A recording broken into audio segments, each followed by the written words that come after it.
नमस्कार बालमित्रांनो, माझे नाव स्नेहल अजिंक्य काटे. माझ्या शाळेचे नाव जिल्हा परिषद प्राथमिक शाळा सोनार सिद्धनगर, इयत्ता 4. माझ्या वक्तृत्वाचा विषय आहे झाडांचे जीवनातील महत्त्व. झाडे लावा झाडे जगवा या घोषणा आपण नेहमीच देत असतो.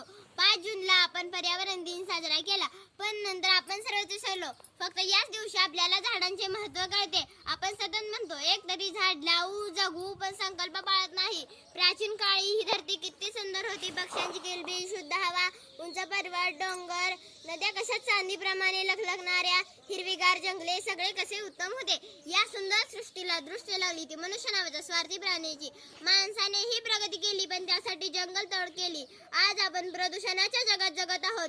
जल आणि वायू प्रदूषण यामुळे आपले आयुष्य धोक्यात आले आहे.